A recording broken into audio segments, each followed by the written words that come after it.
¿Qué tal? Pues aquí estamos con el señor Dante Urbina y como veis, de cuerpo presente, que aquí está de visita en Barcelona y vamos a hablar un poquito de argumentos a priori del ateísmo. Así es, así es. Un gusto estar aquí en Barcelona, un gusto estar contigo, un gusto estar en este espacio. Dante, ¿quieres introducir un poco este tema de argumentos a priori? ¿Quieres comentar alguna cosa así en general? Adelante, Sí. tú mismo. Vamos a hablar de argumentos a priori para el ateísmo. A priori significa antes de la experiencia, en distinción a posteriori. Así, por ejemplo, si tú lees un libro que te indica que poner la mano en el fuego causa dolor y nunca antes tú en tu vida has puesto tu mano en el fuego ni tienes conocimiento de nadie que lo haya hecho, pero lo lees en un libro, podríamos decir que tienes un argumento o una noción a priori de que poner tu mano en el fuego causa dolor. Es decir, no has tenido la experiencia, pero hay un conocimiento antes de la experiencia que te informa eso. En cambio, si tú te enteras de que poner la mano en el fuego causa dolor, porque y primariamente porque has puesto tu mano en el fuego y efectivamente te causó dolor, entonces ahí tienes algo a posteriori. Entonces, en cuanto a los argumentos ateos, se pueden distinguir argumentos a priori y argumentos a posteriori.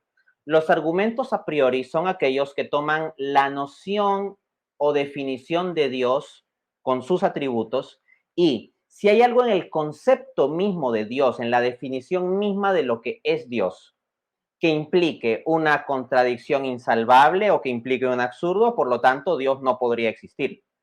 Por ejemplo, si yo les hablo sobre un círculo cuadrado, ustedes no tienen que salir a la calle y viajar por los diversos países para buscar si es que hay o no un círculo cuadrado.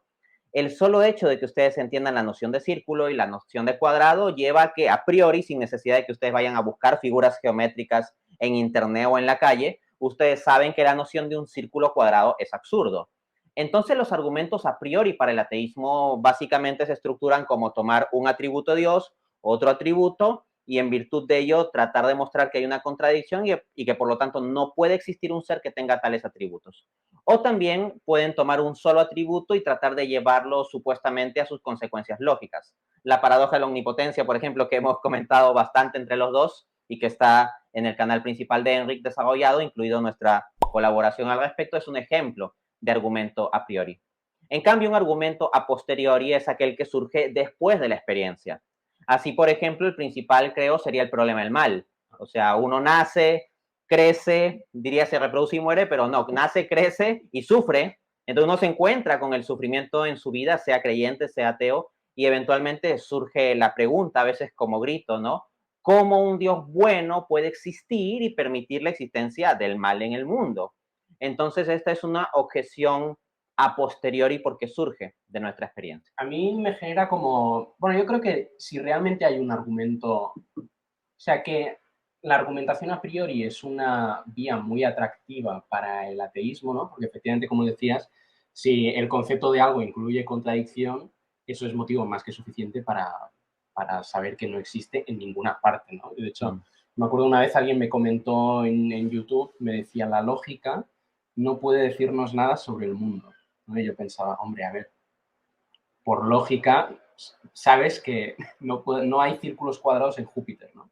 Yo no necesito ir a Júpiter y ver y buscar a ver si hay algún círculo cuadrado, sino solo con lógica, y eso ya me está diciendo algo sobre el mundo, ¿no? Entonces, un argumento lógico de este tipo, si realmente se pudiera encontrar una contradicción entre diferentes atributos esenciales al concepto de Dios, pues, hombre, yo creo que definitivamente quedaría demostrado que Dios no existe ni puede existir, ¿no? Entonces, me parece que es como una manera muy atractiva para el no creyente, ¿no? De intentar socavar el teísmo. Obviamente no estamos, o sea, pensamos que no hay ninguno que funcione, ¿no? Y luego me parece, luego al final comentaremos que quizás el proyecto en sí tiene algunas como dificultades o cuestiones curiosas que hacen difícil que sea propiamente un proyecto ateo, ¿no? Un proyecto del ateísmo, ¿no? Pero igual ahí quisiera hacer un pie de página, porque varias veces los ateos con respecto a este asunto de la carga de la prueba dicen, no, nosotros no tenemos que demostrar que Dios no existe, solo el teísta tiene la carga de la prueba de demostrar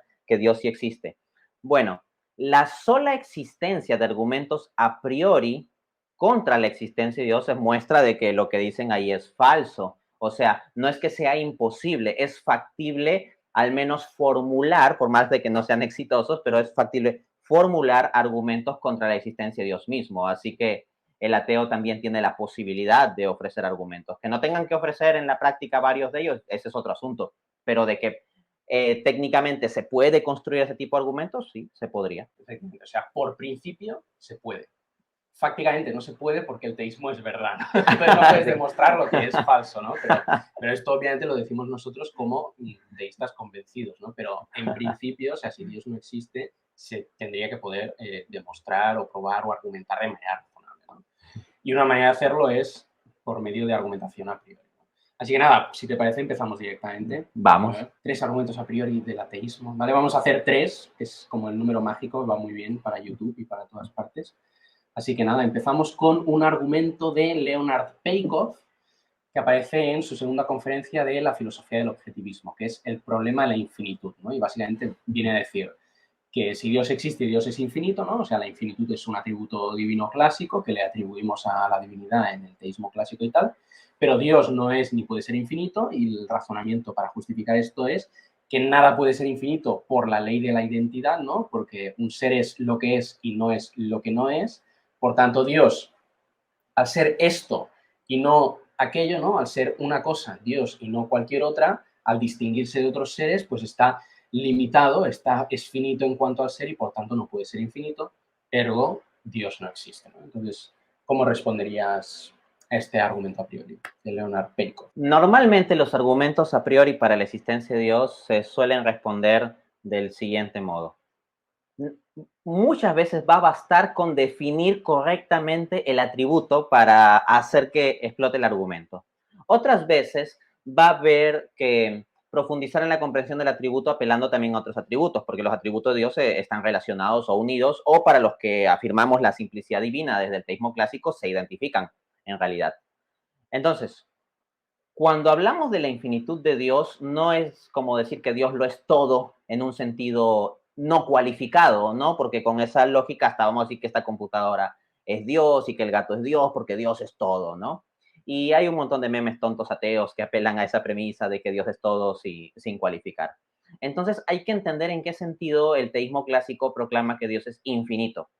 Dios es infinito en el sentido de que no le falta ninguna plenitud o perfección del ser, porque la finitud tiene razón de falta, lo finito es lo que tiene límite.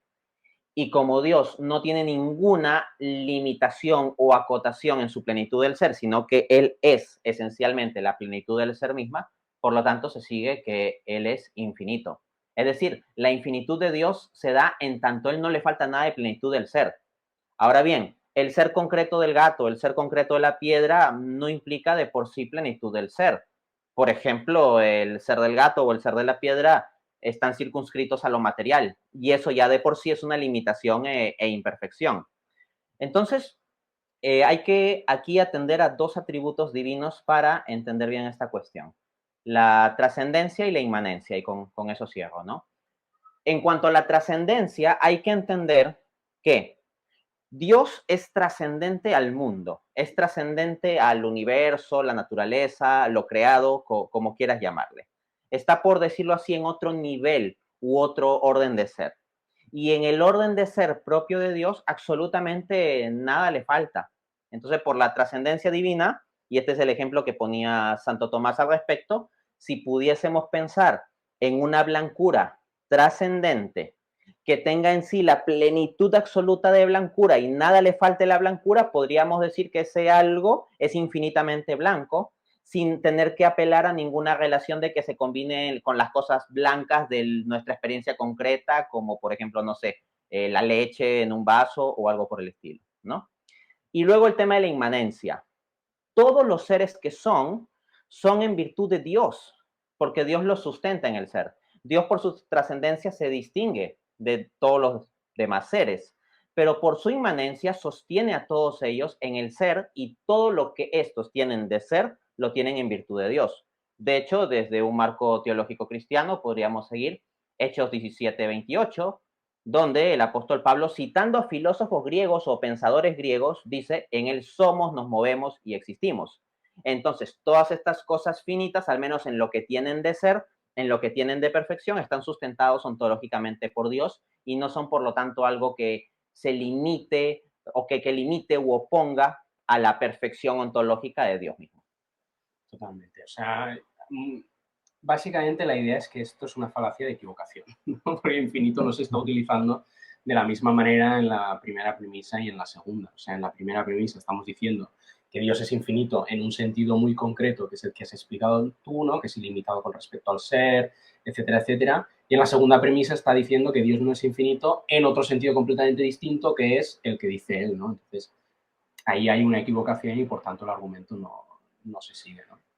Una cosa curiosa que te comenté y que vimos y que tú, porque este es un argumento que tú tratas en tu libro, el de Dios existe y tal, y yo tenía curiosidad cuando me pasaste el argumento y dije, vamos a ver Santo Tomás en la cuestión sobre la infinitud, si dice algo de esto y tal, y me encontré literal la misma objeción de Peikov en la Suma Teológica, o sea, si lo podéis ver, ¿no? Suma Teológica en la primera parte, cuestión 7, artículo 1, la segunda objeción, si lo que por estar aquí y no está allí es finito por razón del lugar, lo que es esto y no es lo otro ha de ser finito por razón de la sustancia. Pues Dios es esto y no es lo otro, ya que no es piedra ni leño, por tanto, es finito con razón de la sustancia, ¿no?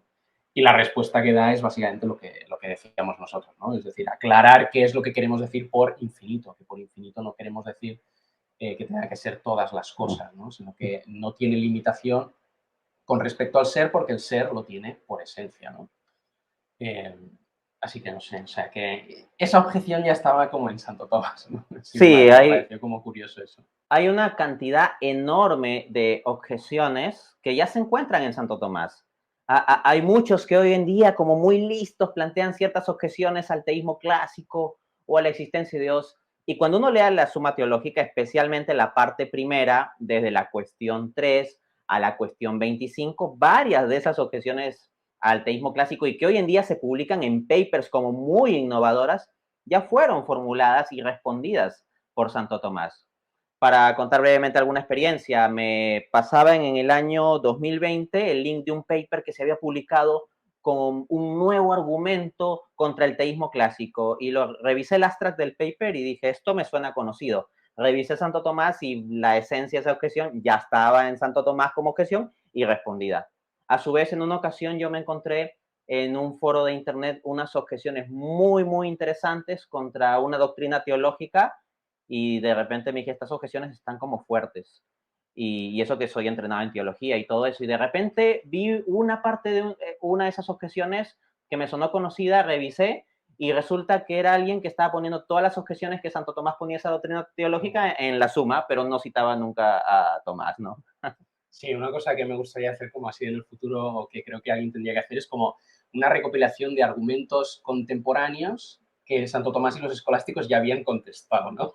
Entonces, pues yo creo que hay muchos así como este mismo, y de hecho los dos siguientes, antes te comentaba y el mejor argumento contra la existencia de Dios está ahí también. Hay un libro de Graham Oppy, ¿no? Del año 2013, si mal no recuerdo, titulado The Best Argument Against God. Y básicamente el argumento que plantea Oppy es una de las dos objeciones que Santo Tomás se pone en la parte primera, cuestión 2, artículo 3, al formular las 5 vías. Entonces tienes a Oppy publicando el mejor argumento contra la existencia de Dios. Bueno, ya estaba en Santo Tomás. Sí, esto es una pena, pero esto pasa por por no tener formación en la filosofía medieval, ¿no? Porque, bueno, tenemos los filósofos contemporáneos, nos saltamos como esa etapa y entonces, pues eso, descubrimos argumentos y esto no se le ocurrió nunca a nadie, ¿no? Y bueno, a ver, pues en los 1000 años de historia de la filosofía que no has estudiado, sí que se le había ocurrido a algunas personas, ¿no? Pero bueno, eso es lo que pasa siempre. Vale, pues vamos al segundo argumento a priori, que es el primer argumento de Sebastián Fauré, la imposibilidad de la creación, 12 pruebas de la inexistencia de Dios, que es el siguiente, no sé si se puede leer, pero dice, crear es sacar algo de la nada, es hacer con nada alguna cosa, es llamar la nada a ser. Eso supuesto, imagino que no se encuentra en una sola persona dotada de razón que pueda concebir y admitir que de nada se puede sacar algo, que con la nada sea posible hacer alguna cosa. Imaginad a un matemático, elegid el calculador más eminente, colocad detrás de él una enorme pizarra negra, rogadle que trace sobre ella ceros y más ceros, podrá esforzarse en sumar, en multiplicar, en librarse todas las operaciones de las matemáticas y no alcanzará jamás a entrar de la acumulación de esos ceros a sacar, supongo, de la acumulación de esos ceros una unidad. Con nada no se hace nada, con nada no se puede hacer nada. En consecuencia, la hipótesis de un ser verdaderamente creador es una hipótesis que la razón rechaza. El ser creador no existe y no puede existir. Entonces, ¿qué decimos a esto? Primero eso. Ya. Yo he de decir que, mira, es un argumento que muchas veces me encuentro en comentarios de YouTube, ¿no? Pero los teístas no decís que de la nada nada sale y luego decís que Dios crea de la nada. Eso es que sois contradictorios, no os dais cuenta de esta contradicción. Cabe anotar que los dos coincidimos en que era un argumento tonto cuando estábamos coordinando esto, pero los dos coincidimos también en que era tan recurrente ese argumento tonto que, bueno, vamos a responderlo. Sí, pero bueno, adelante. Bien, diría que hay un terrible equívoco porque él habla de crear algo con la nada. O sea, Sebastián Faure en su explicación dice como que tomas un conjunto de ceros y los sumas y los multiplicas y los divides y a ver si te da uno y que eso no se puede. Y es como que Dios tenga que tomar la nada y con la nada hacer algo. Pero la nada, por definición, es la ausencia de ser, es la negación absoluta de absolutamente toda instancia de ser. Por lo tanto, hablar de la nada como si fuera algo, como si fuese una especie de arcilla con la que pudiéramos moldear algo, es un absurdo. Se puede hacer una pizza, por ejemplo, si tú tienes queso, tienes jamón, tienes salsa de tomate, tienes el pan, etcétera. O sea, tienes componentes que son un algo, con lo cual hacer un otro algo que es la pizza. Pero el decir que Dios tiene que tomar la nada y formarla así como un matemático multiplicando o sumando ceros es un despropósito. O sea, ni siquiera se entiende el concepto básico de lo que es la nada. Entonces, esto ya lo había aclarado el mismísimo Santo Tomás en la Suma Teológica, en la parte primera, en las cuestiones sobre la creación ex nihilo. Tú lo tienes. Sí, sí, o sea, esto de nuevo es otra objeción que ya encontramos en Santo Tomás. Tienes en la primera parte, cuestión 45, creo que es, artículo 1, la tercera objeción, ¿no? Dice, la proposición a partir de, ¿no? Del ex nihilo, implica una relación causal, sobre todo en lo referido a lo material, como cuando decimos que la estatua está hecha a partir de ex bronce. Pero nada no puede ser materia del ser ni de ningún modo su causa, ¿no? Con la nada no se puede hacer nada, porque no es nada. Por lo tanto, crear no es hacer algo a partir de la nada, ex nihilo, ¿no? O sea, de nuevo volvemos a encontrar esta objeción ya también planteada en Santo Tomás, ¿no? Y si se la plantea Santo Tomás, no es porque él sea el primero que se la está planteando, sino porque ya era algo que se discutía y que se había tratado muchas veces antes, ¿no? Pero bueno, entonces, aclaremos dónde está el error exactamente de la objeción. Hay que cualificar o entender bien qué significa la creatio ex nihilo, la creación de la nada. No es lo mismo decir creación de la nada que creación con la nada. El propio Santo Tomás es muy claro en la Suma Teológica en explicar que cuando se dice creación de la nada no es que Dios toma la nada, como digo, como si fuera una arcilla, la moldea como si fuera una operación material y de ahí saca el algo. No. Cuando decimos creación de la nada, simplemente se quiere hacer referencia a que Dios no parte de ninguna base ontológica previa, distinta de su propio poder, ¿no? Porque hay algo que existe ciertamente que es Dios mismo. O sea, los teístas no vamos a decir que no hay absolutamente nada en el sentido de negar incluso que Dios esté ahí. O sea, ya hay algo que Dios existe con su poder. Pero cuando decimos creación de la nada, nos referimos a que Dios para crear no se basa en algo existente fuera del mismo que él toma y acomoda, ¿no? Entonces, lo que queremos hacer es simplemente negar la existencia de un precedente material o de ser distinto de Dios para la creación. Cuando hablamos de creación de la nada, por lo tanto, simplemente se refiere a que Dios en su plenitud ontológica libremente decide ad extra dar el ser de forma limitada. Y esto es lo que llamamos creación. Totalmente. O sea, la cuestión es de nuevo realmente entender lo que el teísta está queriendo decir, ¿no? O sea, cuando el teísta dice que de la nada nada sale, básicamente es que nada puede empezar a existir sin una causa, ¿no? Pero eso no se ve violado en la creación ex nihilo, porque en la creación ex nihilo el universo existe causado, tiene una causa en Dios, lo que pasa es que no tiene causa material. Pero el ex nihilo nihil fit no significa que todo tenga que tener una causa material necesariamente, o al menos eso es un principio que el teísta no acepta y por tanto no está siendo incoherente, ¿vale? Entonces, la idea es que simplemente Dios no actúa sobre una materia preexistente como si hacía el demiurgo de Platón, ¿no? Por ejemplo, que sí que ve las ideas y entonces moldea la materia y tal, pero entonces es simplemente entender lo que se está planteando y ya está. Claro, o sea, cuando los teístas decimos la creación desde la nada, no es que está la nada y de repente solito de la nada, uy, surge la creación. Exacto. No, no, no. O sea, la creación es porque la hace Dios y Dios no es nada, ¿no? Ese es el punto. Cuando hablamos de la creación de la nada es simplemente referirnos a que Dios no toma una base material previa. Exacto. O sea, en la creación las cosas no salen de la nada, salen de Dios, ya está. O sea, Dios es la causa. Lo que pasa es que no cambia una materia que ya existía, ¿no? Sino que simplemente da el ser de manera radical a las cosas, sin actuar sobre nada previo, ¿no? Así que nada, bueno, pues ese ha sido el segundo. Esos dos primeros eran muy malos, ¿vale? Entonces ahora vamos con uno que es más serio, mucho más serio, ¿vale? Este sí que es serio. Este es un argumento de Norman Kretschmann, ¿vale? Que lo publica en el 1966 en un paper titulado Omniscience and Immutability, ¿vale? En el The Journal of Philosophy. Entonces, la idea aquí es sacar a la luz una contradicción entre la omnisciencia, ¿no? El atributo de que Dios lo sabe todo, y la inmutabilidad, el atributo de que Dios no cambia, no sufre ningún cambio intrínseco, ¿no? Y básicamente la idea es la siguiente, es un ser perfecto, no está sujeto a cambio, esto es como la primera premisa y es uno de los compromisos del teísmo clásico, ¿no? Porque la idea es que como que cualquier cambio implicaría que está ganando o perdiendo una perfección y por tanto sería como un cambio a peor, ¿no?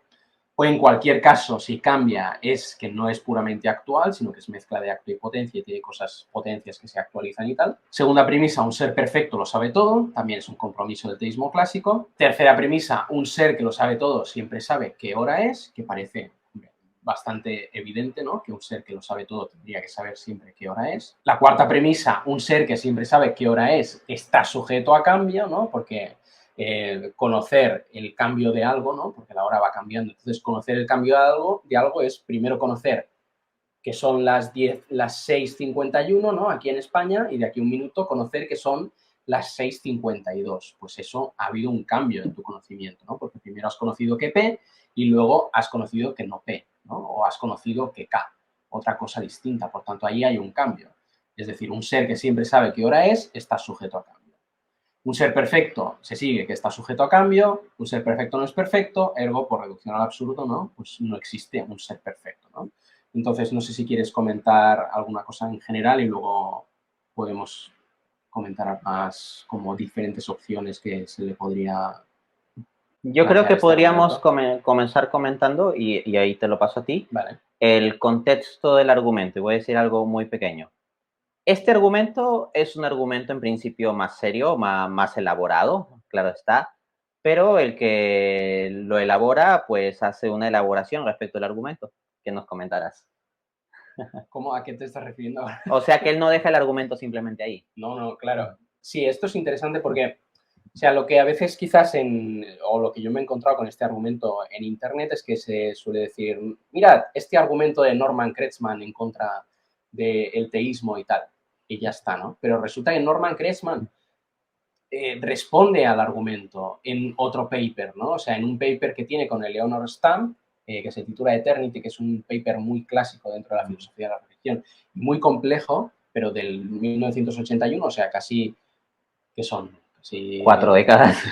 no, del 66 al 81. Ah, entre ese rango, Sí. 2 décadas. O sea, casi unos 20 años después, pues responde a ese mismo argumento y él, pues, junto con Stamp, trata de mostrar por qué ese argumento que en el 66 presentó está mal, ¿no? Y eso es algo que quizás yo creo que a la hora de explicar este argumento se podría mencionar como mínimo, ¿no? Porque a veces como que ni siquiera se menciona y da la sensación como que, bueno, no sé, como mínimo me parece curioso que la persona que presentó el argumento luego más tarde creyera que el argumento no funciona por X motivos, ¿no? Entonces, es un poco complejo y no vamos a entrar, pero ellos dan como todo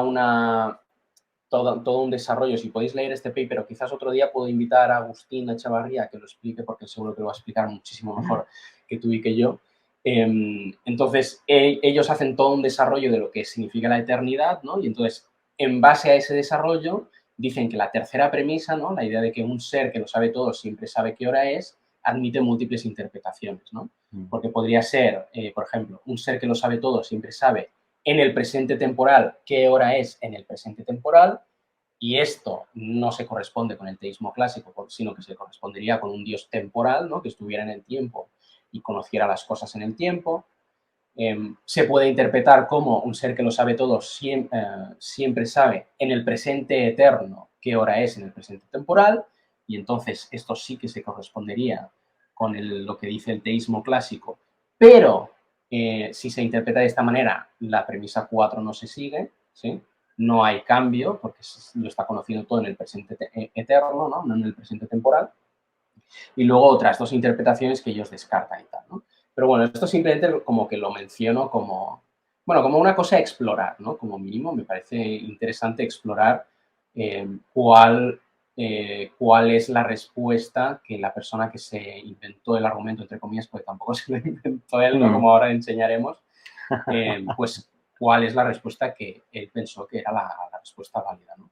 Luego sí que quería comentar que también me parece hay otras opciones, ¿no? Por ejemplo, ahí un poco más arriba pone opción 2, que es optar por la teoría B del tiempo, ¿no? Porque en la teoría B del tiempo el fluir del tiempo no es algo real, por tanto, un ser que lo sabe todo no tiene por qué saber el fluir del tiempo, no tiene por qué tener un conocimiento del fluir del tiempo porque no es algo real, ¿vale? Entonces, no es tanto un argumento que está intentando sacar a la luz una incompatibilidad entre dos atributos divinos, sino entre dos atributos divinos y una teoría del tiempo muy concreta que no, o sea, que no tiene por qué ser la correcta, ¿no? O sea, tú y yo sí que pensamos que, bueno, asumo que tú eres Yo más, me te inclinas más inclino por por la teoría A, vale, pero no me amarro a la teoría A. claro. O sea, me inclino a la teoría A, pero estoy abierto Sí. entre la A y la B, ¿no? A ver, para precisar un poquito de esto de la opción 2, porque tal vez no todos están familiarizados con la teoría A y la teoría B. Sí, perdón. Bajo la teoría A del tiempo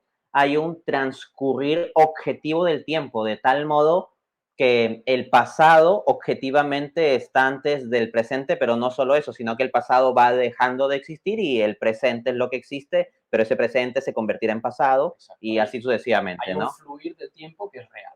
Un fluir real del tiempo. Entonces, cuando, por ejemplo, digo que ahora son las 6 de la tarde con 56 minutos en España, eso es algo que yo conozco ahora, lo cual significa que ya las 6 de la tarde con 34 minutos es algo que ya no existe, que ya pasó, que ya fluyó. Y realmente ya fluyó, ya pasó bajo la teoría A del tiempo. Pero bajo la teoría B del tiempo, todos los eventos temporales son coexistentes. De este modo, es tan real las 6:34 pm hora de España que las 6:56 pm hora de España. Por lo tanto, cuando nosotros los seres humanos hablamos de ese transcurrir del tiempo, bajo la teoría B del tiempo nos estamos engañando. Y si la teoría B del tiempo es cierta, entonces nosotros somos los que nos engañamos al pensar que la hora pasa, que la hora transcurre, y Dios, como es omnisciente y no se engaña, no se engañaría en pensar eso, sino que simultáneamente vería todas las horas existentes como coexistentes. Ahora, no estamos diciendo aquí que esto sea necesariamente así, pero estamos diciendo que bajo la teoría B del tiempo esto sería así, y si la teoría B del tiempo fuese verdad, entonces este argumento ya no funciona, lo cual es una limitación importante del argumento como mínimo. Exacto, efectivamente. Y que yo, al menos cuando lo he visto en Internet, tampoco he visto que se precise eso, ¿no? Y a ver, me parece interesante porque cuál es la teoría correcta del tiempo es una discusión independiente del teísmo clásico. O sea, uno puede ser teísta clásico y adherirse a la teoría A o a la teoría B, ¿no? Y de hecho, o sea, teóricos A del tiempo que son teístas clásicos es Edward Fesser, por ejemplo, David Toder, me parece, pero teóricos B tienes a Alexander Proust y Robert Kuhns, que son también unos cocos, unos genios, ¿no? O Catherine Rogers, por ejemplo, Catherine ¿no? Rogers también, vale, esta no lo conocía. Entonces, es simplemente eso. Obviamente, yo tampoco soy, o sea, yo también me inclino por la teoría A, pero simplemente me parece como una opción interesante, o al menos algo interesante a matizar del argumento, de que no es un argumento entre dos atributos divinos, sino entre dos atributos divinos y una teoría del tiempo muy concreta, que es independiente del teísmo clásico y que no tiene por qué ser la correcta, ¿no? Y luego, otra opción que nos parecía interesante comentar, aunque obviamente esta sí que no es ni de lejos ninguna de las que tomemos tú y yo, es que uno también puede optar por un teísmo neoclásico en el que lo que tienes es un dios temporal y lo que se estaría discutiendo es la premisa 1, ¿no? Que un ser perfecto no está sujeto a cambio. Y aquí he puesto una cita de William Lane Craig, por ejemplo, de su serie Defenders, la tercera temporada, ¿no? La sección 3 en la parte 9, que básicamente viene a decir que si Dios sabe que ahora son las 3 y de aquí a un minuto sabe que ahora son las 3 y un minuto, ha cambiado, pero ¿quién diría que esto es un cambio a peor? ¿Ha por esto perdido alguna perfección? Es como un cambio en horizontal, no es un cambio en vertical y por tanto como que básicamente, al menos, bueno, que es una opción abierta de que a lo mejor un ser perfecto podría cambiar, ¿no? Obviamente con la metafísica del teísmo clásico eso no va a funcionar, pero que eso es una opción abierta al teísta, ¿no? Dentro del campo del teísmo puede optar por un modelo así y no, al menos como inmediatamente no parece que sea como... O sea, que William Lane Craig no es ateo por optar por esto, no sé cómo decirlo, ¿sabes? O sea que... Claro. Lo que yo diría es que ya, si este argumento te convence, bueno, a lo más te puede llevar, estrictamente hablando, a ser teísta neoclásico, pero no justifica todavía el ateísmo, ¿no? Entonces, ese es el punto que queremos anotar. No termina siendo una prueba para el ateísmo, sino más podría ser un argumento para el teísmo neoclásico. Ahora bien, este modelo de Craig que se ha precisado lo hemos comentado como cerca de hora y media en este mismo canal, junto con Agustín Echevarría, la tesis de Craig sobre Dios y el tiempo, y le hemos planteado múltiples objeciones, ¿no? Así que quien quiera ampliar lo puede ver ahí. Exacto, totalmente. Y bueno, y esto yo al final creo que este es uno de los inconvenientes que aquejan a la mayoría de argumentos a priori a favor del ateísmo, sino a todos, que es que al final no son propiamente hablando argumentos a favor del ateísmo, porque incluso los teístas los utilizan contra otros teístas, ¿no? O sea, tienes teístas neoclásicos utilizando este argumento contra los teístas clásicos. Y las mejores formulaciones de este tipo de argumentos y las mejores discusiones no se dan ateos versus teístas, sino entre teístas. Exacto. Entonces, que muchas veces se trata de argumentos que se dan en el seno del debate entre modelos teístas, ¿no? Entre modelos acerca de cómo entender a Dios, ¿no? Entonces, este es uno de los motivos por los que yo no tengo muy claro hasta qué punto el proyecto de una argumentación a priori a favor del ateísmo tiene demasiadas expectativas, ¿sabes? Como mínimo, quizás habría que encontrar como cuáles son esos atributos divinos irrenunciables, ¿sí? Y entonces atacar esos. Pero, por ejemplo, algunos, o sea, los argumentos que yo he visto que quizás hagan eso, ¿no? Que ataquen quizás la omnipotencia, que ataquen quizás la personalidad, que ataquen quizás X, ¿no? Entonces ahí los problemas que suele haber es que no se están utilizando las definiciones que utiliza el teísta de esos atributos, etcétera, etcétera, ¿no? Pero bueno, sin más, eso era como algo, otra cosa interesante como a mencionar, ¿no? Y ahora sí, si quieres podemos mencionar como la última opción, que es la que nos parece la más conveniente, ¿no? O la más correcta, que es una que explica, me parece que se llama Thomas, no sé, bueno, T. de Sullivan en un paper que se llama Omniscience and Immutability.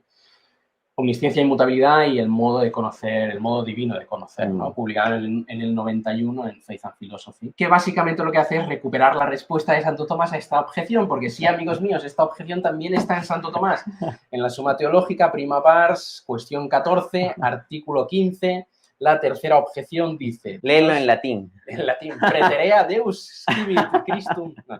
Dice, Dios supo en pasado que Cristo había de nacer, y ahora ya no lo sabe porque Cristo no nacerá. Luego Dios no sabe todo lo que supo y por consiguiente parece que su ciencia es variable, ¿no? Es decir, lo que Dios sabe cambia, por tanto, está sujeto a cambio, ¿no? ¿Cuántos papers hubiera publicado Santo Tomás, no? Sí. Exacto, efectivamente. Entonces, básicamente como, bueno, ahora te dejo que lo expliques tú quizás un poco mejor, ¿no? Pero la idea es que no podemos equiparar el modo que Dios tiene de conocer a nuestro modo de conocer, ¿no? Entonces, que Dios no conoce proposicionalmente, o al menos ningún teísta clásico está obligado a pensar que Dios conoce proposicionalmente, formándose proposiciones como nosotros, y que, por tanto, hay ya como un error de base en el argumento en querer presentar el desafío de forma, o sea, en querer presentar de forma proposicional lo que Dios se representa acerca de los eventos temporales, ¿no? Como que Dios primero se forma la proposición, ahora son las 7:04 y de aquí 2 minutos se forma la otra proposición de ahora son las 7:06, ¿no? Entonces, como que ahí hay ese error de querer equiparar el modo que Dios tiene de conocer al nuestro, ¿no? Y que, por tanto, 4, ¿no? La premisa 4, la de que un ser que siempre sabe qué hora es, está sujeto a cambio, sería falsa, o como mínimo no estaría demostrada porque no se estaría teniendo en cuenta que el modo de conocer de Dios no tiene por qué ser el nuestro, ¿no? Que de otro modo es lo esperable, ¿no? Quizás. Pero bueno, no sé si quieres comentar tú un poquito más sobre todo esto.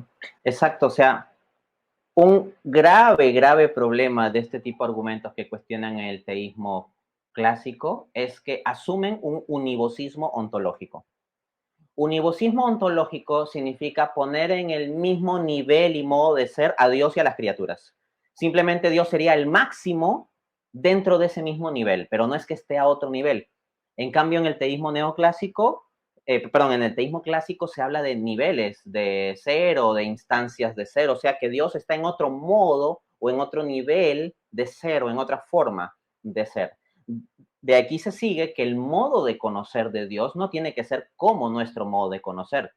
Así, por ejemplo, Dios sabe dónde está ubicada esta mesa. Dios lo sabe. Dios lo sabe. Y yo lo sé. Yo también. Pero dense cuenta mi modo de conocer. Yo estoy sentado aquí, la mesa está frente mío, entonces yo sé dónde está ubicada esta mesa que está enfrente mío. Entonces yo como un ser material que está en un contexto material y que está en una posición material limitada y finita, identifico materialmente dónde está la mesa. Entonces mi modo de conocer dónde está la mesa está condicionado por mi modo de conocer por ser material. Del mismo modo, mi modo de conocer el transcurso temporal está condicionado por mi modo de ser que transcurre en un marco temporal en esta vida, ¿no? Entonces eso es lo que tenemos. Lo que tenemos aquí es que nosotros conocemos temporalmente las cosas temporales, pero de ahí no se sigue que tengamos que imponer a Dios a que Él tiene que conocer temporalmente las cosas temporales. Dios podría conocer atemporalmente las cosas temporales. Ahora, ¿eso es fácil de entender o fácil de explicar? Probablemente no. Pero ¿acaso es razonable pensar que el modo en que Dios conoce las cosas tiene que ser fácil de entender? ¿No sería más razonable pensar que porque Dios es Dios y está en otro nivel y modo de ser, la forma en que Él conoce las cosas que conoce sea distinto? Creo que es lo más obvio. Y ya está, simplemente como comentario final, lo que decíamos de los argumentos a priori, que quizás, o sea, como proyecto ateo del ateísmo es muy interesante, pero no sé, viendo varios ejemplos, personalmente, qué expectativas tiene realmente de ser un proyecto de argumentación a favor del ateísmo propiamente hablando, ¿no? Porque siempre parece que son, o sea, parece que son argumentos que se ven muchas veces dentro de discusiones entre teístas y entre modelos de la naturaleza divina, ¿no? Entonces ese es un punto. Y luego simplemente, pues si alguien quiere leer a fondo los papers que hemos citado y tal, los vais a tener cuando suba esto a YouTube, lo vais a tener en el comentario destacado, ¿vale?